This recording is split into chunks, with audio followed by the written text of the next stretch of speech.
আসসালামু আলাইকুম viewers, white board tips ভিডিওর পক্ষ থেকে আপনাদের স্বাগতম। মাদকদ্রব্য নিয়ন্ত্রণ অধিদপ্তর সহকারী প্রসিকিউটর 26/12/2020 এর প্রশ্ন সমাধান। তো প্রথমেই যে কথাটা বলি, কয়েকদিন আগে সাজেশন দিয়েছিলাম সহকারী প্রসিকিউটর পরীক্ষার কি ধরনের প্রশ্ন হবে সেই সম্পর্কে। তো সেখানে নমুনা প্রশ্ন দিয়েছিলাম এবং বলেছিলাম যে প্রশ্ন এই ধরনের হবে। তো আপনারা আজকে দেখেছেন যে ধরনের প্রশ্নের কথা বলেছিলাম যে এমসিকিউ এবং রিটেন প্রশ্ন হবে। তো সেই ধরনের প্রশ্ন হয়েছে। আরও একটি বিষয়, আমি ম্যাথের উপরে 6টি টপিকস দিয়েছিলাম এবং একটা স্পেশাল পার্টস দিয়েছিলাম। বলেছিলাম যে এখান থেকে বেশ কিছু অঙ্ক আসতে পারে, অঙ্ক আসার সম্ভাবনা খুব বেশি।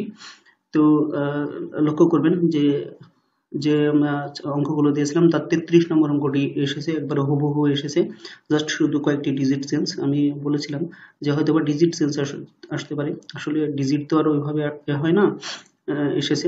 তো দেখেছেন। তো আশা করছি এর পরবর্তীতেও সিপাই পদের বা অন্য কোনো পদের যদি পরীক্ষা হয় তাহলে চেষ্টা করব আপনাদের জন্য যতটুকু সম্ভব সাজেশন দেওয়ার। তো প্রশ্ন সমাধানের জন্য শুরু করছি। তো দেখুন প্রশ্নটি, প্রথমে 40টি এমসিকিউ এসেছিল এবং 30 মার্কস রিটেন এসেছিল। তো আমি প্রথমে এমসিকিউটি সলিউশন করব, তারপরে রিটেনটি। তো 1 নম্বর, বৃক্ষ শব্দের সমর্থক শব্দ কি?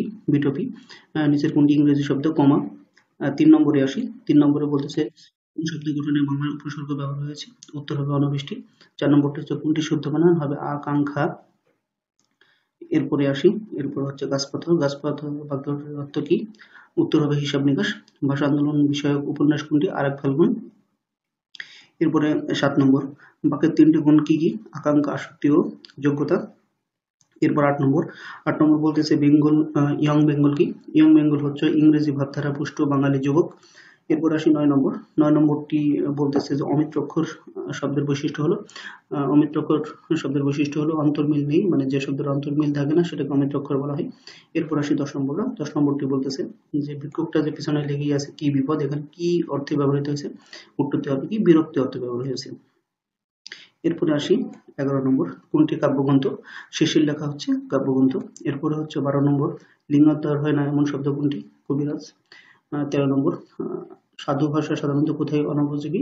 উত্তর হবে নাটকের সংলাপে। এরপর আসি 14 নম্বর। 14 নম্বর বলতেছে বাংলা ভাষায় প্রথম ব্যাকরণ রচনা করেন কে? উত্তর হবে ব্রাসি হেলহেড। নিচের কোন চরণটি সঠিক? ধন ধান্য পুষ্প ভরা চরণটি সঠিক। তো বলেছিলাম আপনাদেরকে যে বাংলা থেকে 15 মার্কসের প্রশ্ন হবে। তো দেখুন বাংলা থেকে 15 মার্কসের প্রশ্ন হয়েছে এবং আপনাদেরকে বলেছিলাম যে অনেকেই বলেছিলেন যে আমার কথা শুনে যে এমসিকিউ এতে ওএমআর পূরণ করা লাগে, কিন্তু এখানে কেন টিক চিহ্ন? আমি বলেছিলাম যে আপনাদের এমসিকিউ প্রশ্ন থাকবে, সেটার পাশে টিক চিহ্ন দিতে হবে। আপনারা দেখেছেন যে হুবহু প্রশ্ন এরকমই হয়েছে। তো পরবর্তী সাজেশনগুলো পাওয়ার জন্য অবশ্যই আমাদের সাথেই থাকবেন এবং চ্যানেলটিকে সাবস্ক্রাইব করে রাখবেন। এরপর আসি ইংলিশ পার্টে। ইংলিশ পার্টে বলতেছে right the wrong here. Right is an verb হবে। What is the abstract noun form of hero? হিরোর অ্যাবস্ট্রাক্ট নাউন কি সেটা জানতে চাইছি, এটা হবে হিরোইক। এরপর আসি one should careful about one's duty হবে। তারপরে আসি 19 নম্বর, the plural form of basic. বেসিকের প্লুরাল ফর্ম হবে বেসেস। এরপর আসে 20 নম্বর, no news dash good news. No news is good news. Okay, এরপরে বলতেছে which of the feminine gender? এটা হচ্ছে হোস্ট। তারপরে 22 নম্বর, he is dash heir to property. He is an heir to property হবে। তারপর আসি 23 নম্বর। 23 নম্বরটা বলতেছে times have changed and so have হবে অ্যান্সার। এরপর আসি 24 নম্বর, technology has developed at great speed. এরপরে 25 নম্বর, I had the boy dash for his good was crying হবে, অ্যান্সারটি হবে ওয়াজ ক্রাইং। 26 নম্বর আসে what is the passive voice of whom who did this? তো আমরা জানি হু থাকলে হয় বাই হুম, তো by whom this has been done হবে। এরপরে আসে 27 নম্বর। 27 নম্বর বলছে choose the appropriate reporting verb. she said that I should take a holiday, এটা হবে told। এরপরে আসে 28 নম্বর অঙ্কের সমাধানে আসতে বার্ষিক 12% মুনাফায় কত বছরের 10,000 টাকা মুনাফায় 4,800 টাকা হবে? আনসার হবে 4 বছর। পরে ব্রিফলি আপনাদেরকে দিয়ে দেবো, জাস্ট অ্যান্সারটা বলে দিচ্ছি। যদি অ্যান্সার বলতে হয় তাহলে এরকম হবে যে 1,000 টাকার 1 বছরের সুদ হয় 1200 টাকা। যে এখানে বলছিল 4,800 টাকা হবে 4 বছরে, 1200 কে 4 দিয়ে গুণ করলে এটা হয়ে যাবে। এরপরে আসে একটি চৌবাচ্চার দৈর্ঘ্য 3 মিটার, প্রস্থ 2 মিটার, উচ্চতা 4 মিটার হলে এতে কত লিটার পানি ধরে? অ্যান্সারটা হবে 24 লিটার। 3 3 2 এবং 4 যদি গুণ করা হয় তাহলে হয় 24 ঘনমিটার। তো আমরা জানি যে 1 ঘনমিটার সমান 1 লিটার। সো যেহেতু এখানে 3 2 এবং 4 কে গুণ করলে হয় 24 ঘনমিটার, সো এটার অ্যান্সার হবে 24 লিটার। এরপর আসি 30 নম্বরে। 30 নম্বরে বলতেছে 13 সেন্টিমিটার ব্যাসার্ধ বিশিষ্ট বৃত্তের একটি জ্যা, এটা হবে জ্যা টাইপ মিস্টেক হয়েছে, এর দৈর্ঘ্য 24 সেন্টিমিটার হলে কেন্দ্র থেকে উক্ত জ্যা এর লম্ব দূরত্ব কত? অ্যান্সারটা হবে 5। আপনাদেরকে দেখাই দিয়েছি এর আগে টিউটোরিয়ালে, দেখবেন এটা সুন্দরভাবে বলা আছে। তারপর আমি জাস্ট মুখে বলে দিচ্ছি যে এখানে 13 সেন্টিমিটার হচ্ছে অতিভুজ এবং 24 কে যদি আমরা 2 ভাগ করি তাহলে 12 হয়। 12 হচ্ছে ভূমি। তো আমরা জানি হচ্ছে অতিভুজ স্কয়ার ইকুয়াল টু লম্ব স্কয়ার প্লাস ভূমি স্কয়ার। তো অতিভুজ যদি 13 হয় তাহলে 13 যদি হয় 13 13 169 হবে, এবং এদিকে যদি ভূমি হয় 12 তাহলে 12 12 144 হবে।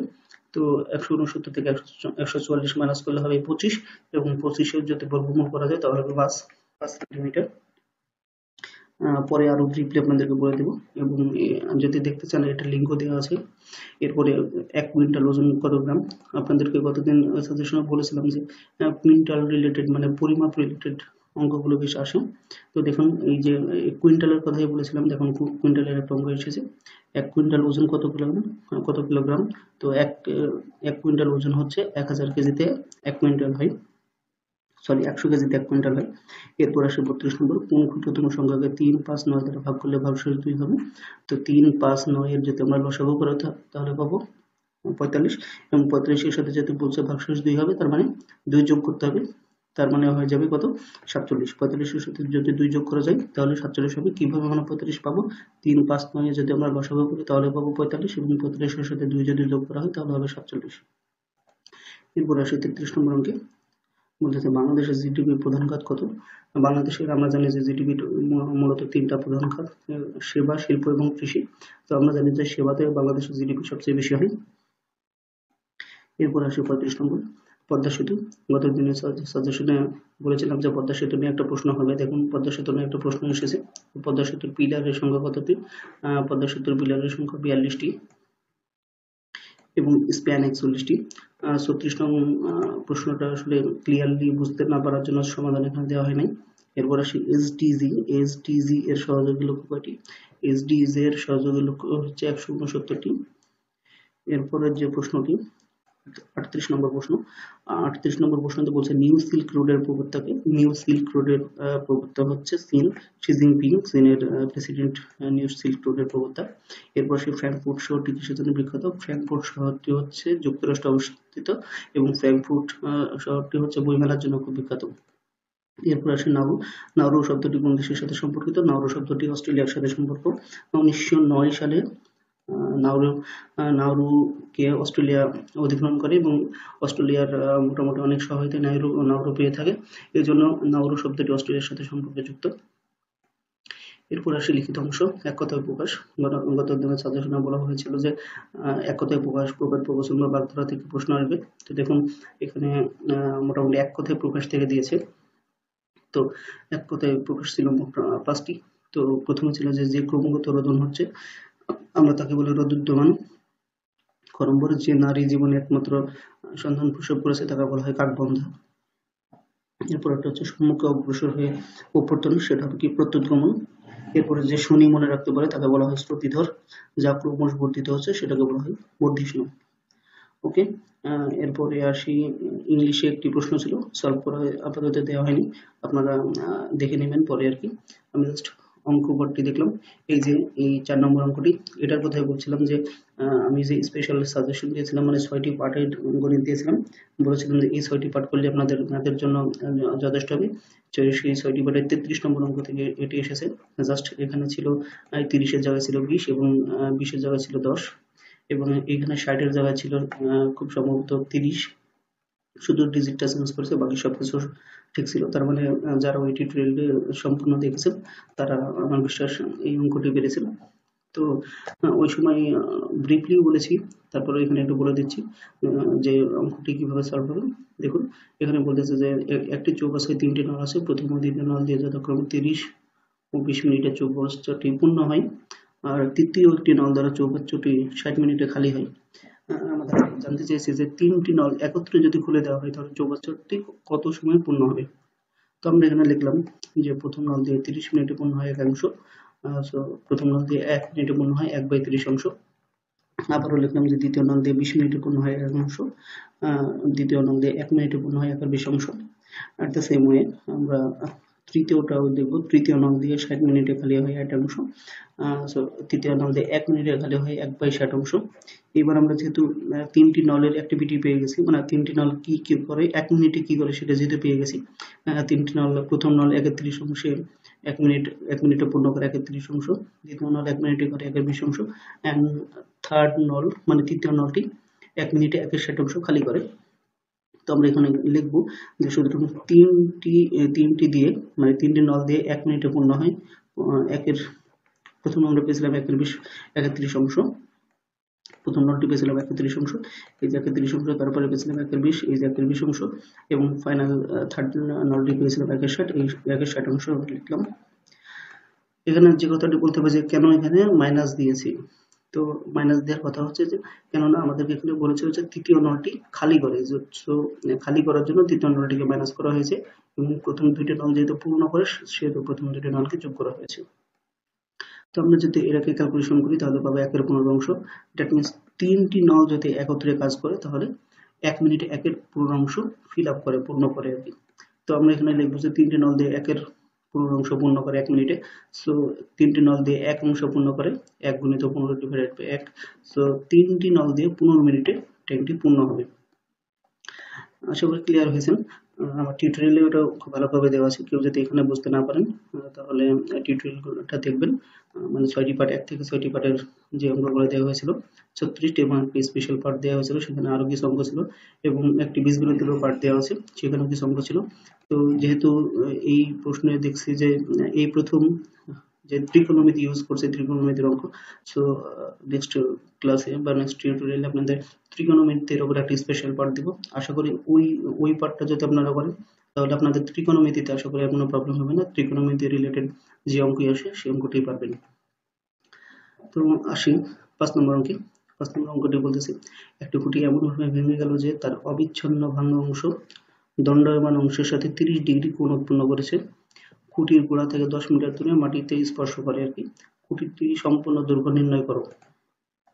দেখুন আমি এখানে একটি ডায়াগ্রাম এঁকেছি, তো ডায়াগ্রামটা আপনারা একটু বোঝার চেষ্টা করুন। এখানে বলছে যে একটি খুঁটি এমন ভাবে ভেঙে গেল যে তার অবিচ্ছিন্ন অংশ ভাঙ্গা অংশের দণ্ডায়মানের সাথে 30 ডিগ্রি কোণ উৎপন্ন করেছে। এই যে দেখুন এখানে 30 ডিগ্রি কোণ উৎপন্ন করেছে। আর আমরা তাহলে একটু আমাদের লেখার সাথে চিত্রটা মিলাই দেখি, তাহলে আমাদের বুঝতে সুবিধা হবে আর কি। তো আমরা লিখলাম, মনে করি সম্পূর্ণ গাছের দৈর্ঘ্য এবি, এই যে দেখুন এবি, এই সম্পূর্ণ গাছটাকে আমরা এবি ধরেছি, ব্র্যাকেট দিয়ে এবি সমান এইচ মিটার দেখাচ্ছি, এই যে এইচ মিটার দেখাচ্ছি। এরপরে গাছটি বিসি মিটার উচ্চতায় ভেঙে গেছে, দেখুন এই যে বিসি মিটার উচ্চতাকে আমরা ধরেছি এক্স, এই যে বিসি সমান এক্স মিটার উচ্চতায় ভেঙে গিয়েছিল, এই যে বিসি কে আমরা এক্স ধরেছি, এবং বিচ্ছিন্ন না হয়ে ভাঙ্গা অংশের সাথে দণ্ডায়মান অংশের সাথে বিসিডি কোণ, এই যে বিসিডি কোণে 30 ডিগ্রি কোণ উৎপন্ন করেছে, এই যে এখানে একটি 30 ডিগ্রি কোণ উৎপন্ন করে। এবং এখানে যে কথাটি বলছে যে উৎপন্ন খুঁটির গোড়া থেকে 10 মিটার দূরে মাটি স্পর্শ করছে, দেখেন এই যে 10 মিটার দূরে, এই যে আপনারা দেখতে পাচ্ছেন যে 10 মিটার দূরে বিডি এর সাথে স্পর্শ করেছে, এই যে দেখুন আমরা বিডি সমান 10 মিটার এখানে লিখেছি। তো এখন আসি, আশা করি আপনারা ডায়াগ্রামটা বুঝতে পেরেছেন। এখন আমরা ডি বিসি একটা সমকোণী ত্রিভুজ তৈরি হয়েছে, তো ডিবিসি সমকোণী ত্রিভুজে বিসিডি কোণ ইকুয়াল টু আমরা 30 ডিগ্রি পেয়েছি, যেটা আমাদের এখানে বলেছিল যে দণ্ডায়মান অংশের সাথে 30 ডিগ্রি কোণ উৎপন্ন করেছে, এখানে আমাদের বলেছিল 30 ডিগ্রি কোণ উৎপন্ন করার জন্য, তার মানে আমরা বিসিডি কোণ সমান 30 ডিগ্রি পেলাম, এবং বিডি আমরা এখানে বিডি এর সাথে পেয়েছিলাম 10 মিটার, এবং আমরা এখানে বিসি কে ধরে নিয়েছিলাম x মিটার, সো দিলাম। তাহলে আমরা দেখুন আমরা এখানে পেয়েছিলাম যে লম্ব আর ভূমি পেয়েছিলাম। আমাদের লম্ব ধরেছিলাম x এবং ভূমি পেয়েছিলাম 10। তো আমরা জানি যে লম্ব লম্ব বাই ভূমি সমান হচ্ছে tan, মানে যদি tan এর মান বের করা যায় তাহলে লম্ব আর ভূমি পাওয়া যায়। তাহলে আমরা এখানে ধরে নিলাম যে tan BCD কোণ সমান লম্ব আমরা ধরলাম যে BD এবং BC ধরলাম লম্ব বাই ভূমি। তো দেখুন এখানে যেহেতু BCD কোণের মান হচ্ছে 30 ডিগ্রি, সো এখানে 30 ডিগ্রি বসলাম, BD ডিভাইডেড বাই BC দিলাম। আর যেহেতু আমরা জানি যে tan 30 ডিগ্রির মান 1/√3, সো আমরা এখানে tan 30 ডিগ্রির মান 1/√3 দিলাম এবং BD এর মান যেহেতু আমরা 10 লিখেছিলাম, সো BD এর জায়গায় 10 এখানে বসাই দিলাম। আর যেহেতু BC এর মান আমরা x লিখেছিলাম, সো BC এর জায়গায় আমরা x বসাই দিলাম। এখন আসি, এটাকে আড়াআড়ি গুণ করব, 1 দিয়ে x কে এবং 10 দিয়ে √3 কে গুণ করব। আমরা 1 এর সাথে x যদি গুণ করি তাহলে x ই পাবো এবং 10 এর সাথে যদি √3 গুণ করি তাহলে 10√3 পাবো। তো দেখুন আমরা জানি যে √3 এর মান হচ্ছে 1.73222।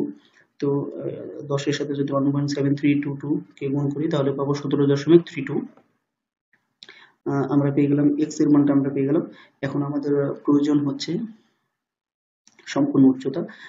দ্যাট মিন্স আমাদের এখন প্রয়োজন AB এর উচ্চতাটা কত আমাদের সেটা জানতে চেয়েছে। তো আমরা এখানে লিখলাম সাইন BCD কোণ সমান BD বাই DC আমরা লিখবো। আমরা জানি যে সাইন সমান হচ্ছে লম্ব বাই অতিভুজ। তো আমরা এখানে লম্ব, এই যে লম্ব BD কে লম্ব ধরেছি, আমরা BD কে লম্ব দিয়ে দিলাম, আর অতিভুজ এই যে DC হচ্ছে অতিভুজ। তো আমরা সাইন লিখে দিলাম যে BD ডিভাইডেড বাই DC, মানে লম্ব বাই অতিভুজ আমি এটা লিখলাম। আর যেহেতু BCD কোণ 30 ডিগ্রি বলেছে, সো এই BCD কোণ সমান এই যে 30 ডিগ্রি এখানে বসাই দিলাম। আর BD এর মান যেহেতু আমরা 10 ধরেছিলাম, BD এর জায়গায় 10 বসাই দিলাম এবং DC এর জায়গায় DC রাখলাম। তো আমরা জানি যে sin 30 ডিগ্রির মান হচ্ছে হাফ, তো sin 30 ডিগ্রির মানটা আমরা হাফ বসাই দিলাম। এখন আসি ক্যালকুলেশনে। তো এবার আমরা এই 1 কে দিয়ে DC কে গুণ করব এবং 2 কে দিয়ে 20 কে গুণ করব, মানে জাস্ট আড়াআড়ি গুণ করব। সো DC সমান আমরা পাবো 20।